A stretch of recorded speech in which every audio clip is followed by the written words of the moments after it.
ये कि अगले 48 घंटे में प्रदेश के कई जिलों में न्यूनतम और अधिकतम तापमान में गिरावट आएगी। इस गिरावट के बाद फिर यूपी में कोल्ड डे का कहर दिखाई देगा। इधर मध्य प्रदेश में आज सुबह से भोपाल, इंदौर, नर्मदापुरम, ग्वालियर, रतलाम, उज्जैन, जबलपुर, रीवा, सीधी, धार, गुना, रायसेन, राजगढ़, शाजापुर, सीहोर, देवास, दमोह, मंडला, सागर, सतना, श्योपुर, बालाघाट, छिंदवाड़ा, खजुराहो समेत मध्य प्रदेश के कई जिलों में कोहरा छाया हुआ है। यहां शीतलहर भी चल रही है। मौसम विभाग के मुताबिक अगले 3 दिन तक घना कोहरा छाया रहेगा, फिर तेज सर्दी का दौर आएगा। इससे पहले शुक्रवार को आधे प्रदेश में कहीं घना तो कहीं मध्यम कोहरा था। राजस्थान में सर्दी ने एक बार फिर से अपना तीखा रूप दिखाना शुरू कर दिया है। मौसम विज्ञान केंद्र जयपुर के अनुसार आज प्रदेश के कई हिस्सों में घना कोहरा दर्ज किया गया है, जिससे सुबह के समय जनजीवन प्रभावित रहा। दिल्ली में फिलहाल लोगों को प्रदूषण से राहत जरूर है। ग्रेड 3 की पाबंदियां हट गई हैं, लेकिन कड़ाके की ठंड और घने कोहरे को लेकर येलो अलर्ट जारी है। इधर पहाड़ी इलाकों में बर्फबारी शुरू हो चुकी है, जिससे पर्यटकों में उत्साह दिखाई दे रहा है।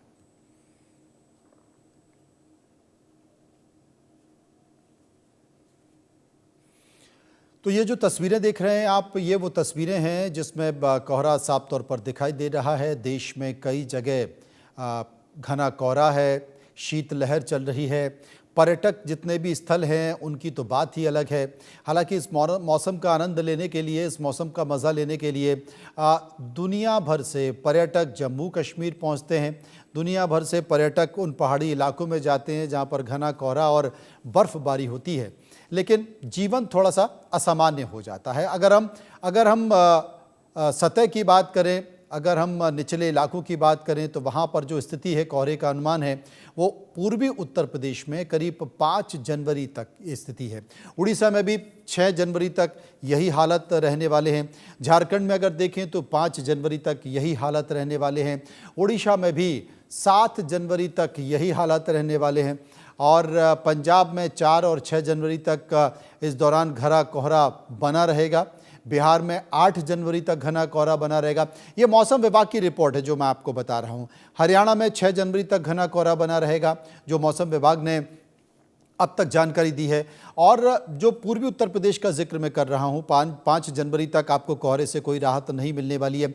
इस बीच ये भी माना जा रहा है कि इस बीच बारिश हो सकती है, बारिश की बूंदें बढ़ सकती हैं। और अगर बारिश हो गई तो आप समझिए कि मौसम और ज़्यादा ठंडा हो जाएगा, शीतलहर और चलने लगेगी। हालांकि इस बार अभी तक अगर कुछ इलाकों को छोड़ दिया जाए तो उन इलाकों से ऐसी कोई खबर नहीं आ रही है जहां पर कोई दुर्घटना या किसी के जान जाने की स्थिति हो, क्योंकि सरकारों ने भी उस तरीके से इंतज़ाम किए हैं। रैन बसेरों के इंतज़ाम किए हैं, वहाँ पर गर्मी के लिए इंतज़ाम किए गए हैं, कंबल के इंतज़ाम किए गए हैं। लोग बाहर नहीं निकल रहे हैं। बीमार बच्चे और बुज़ुर्ग लोगों को घर में रहने की सलाह दी गई है। और लोग समझदार भी हो गए हैं, क्योंकि वो जानते हैं कि मौसम से किस तरह की चीज़ें होती हैं। तो 2 तरह की चीज़ें हैं। एक तो तमाम पर्यटक स्थल जहां पर जो स्थिति बनी हुई है उसमें कई लोग पर्यटन का मज़ा लेने के लिए पर्यटन स्थल पर पहुंच रहे हैं। और इसके अलावा बहुत सी ऐसी स्थिति हैं जहां पर जो सतही इलाके हैं, मैदानी इलाके हैं, वहाँ पर लोगों को एहतियात दी है। इसलिए लिहाजा लोग बहुत रात में या तो घर से नहीं निकल रहे हैं, बहुत सुबह घर से नहीं निकल रहे हैं। दिन में लोग निकल रहे हैं, लेकिन दिन में भी जो स्थिति है वो आप देखिए, काफ़ी देर सुबह तक और शाम होने से पहले ही ये मौसम की स्थिति हो जाती है। इसलिए जहाँ अलाव की ज़रूरत है लोग अलाव ले रहे हैं, जहाँ पर अगर एहतियात की ज़रूरत है लोग एहतियात के तौर पर मौसम में अपना ख्याल रख रहे हैं।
जहां अभी नए साल का सेलिब्रेशन जारी है, तो वहीं शुक्रवार को आए तेज भूकंप ने अमेरिकी देश मैक्सिको को हिलाकर रख दिया है।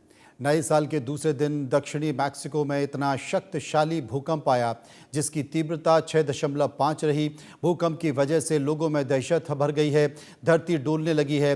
देखते ही देखते लोगों में अफरा तफरी मच गई है। आलम यह था कि लोग अपनी जान बचाने के लिए मेट्रो के पिलर पकड़ कर खड़े हो गए। जो लोग घरों में मौजूद थे वो घरों से निकलकर खुले मैदानों की तरफ दौड़े।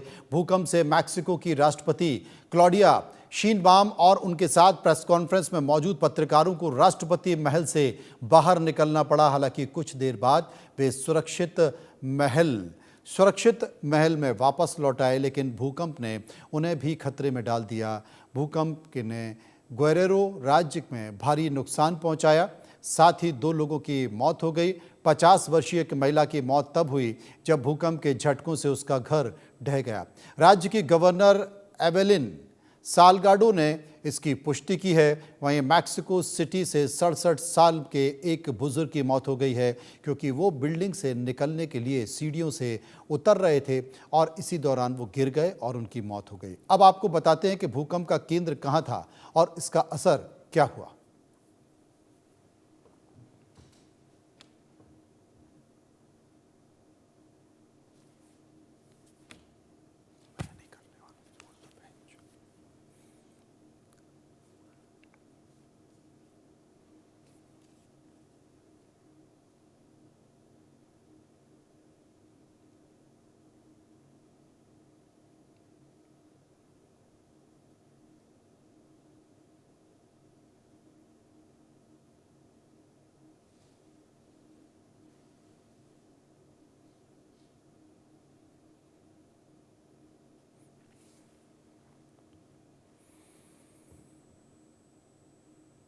आइए बात कर लेते हैं कैलिफोर्निया की बाढ़ की। अमेरिका के कैलिफोर्निया में भारी बाढ़ का कहर है। हवाई फुटेज में सैन फ्रांसिस्को खाड़ी क्षेत्र में तूफान के कारण सड़कें और इमारतें आंशिक रूप से जलमग्न हो गई हैं।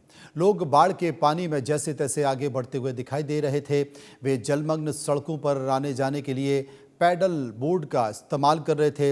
राष्ट्रीय मौसम सेवा ने प्रशांत तट और सैन फ्रांसिस्को खाड़ी के तटवर्ती इलाकों के लिए रविवार दोपहर तक तटीय बाढ़ की चेतावनी भी जारी की, जिसमें निचले इलाकों में सड़कों के बंद होने की आशंका जताई गई।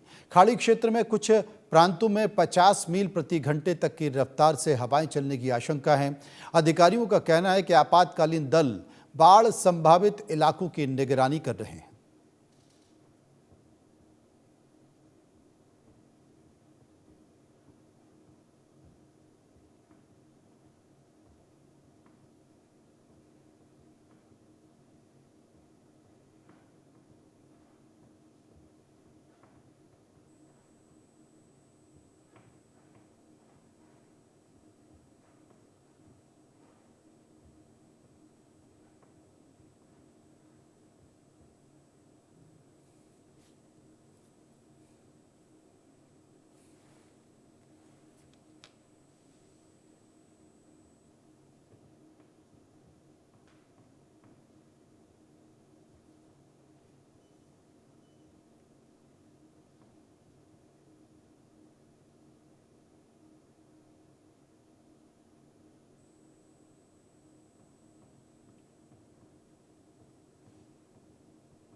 और बता दें कि देश हो या विदेश, ठंड की स्थिति बड़ी अजीब बनी हुई है। चारों तरफ से बर्फ की जानकारी आ रही है, कोहरे की खबर आ रही है। देखिए एक रिपोर्ट।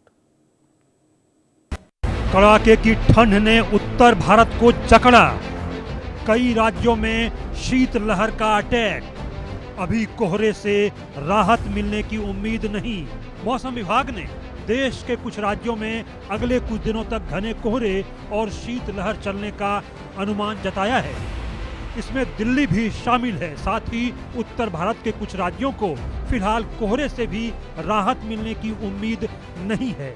हर गुजरते दिन के साथ सर्दी का प्रकोप लगातार बढ़ रहा है और कड़ाके की ठंड से लगातार जनजीवन प्रभावित हो रहा है। तापमान में गिरावट के बाद कुछ जगहों पर तापमान शून्य के करीब पहुंच रहा है। साथ ही घने कोहरे ने सड़क और रेल यातायात को बुरी तरह से प्रभावित कर दिया है। भीषण सर्दी के कारण कई स्कूलों में छुट्टियों को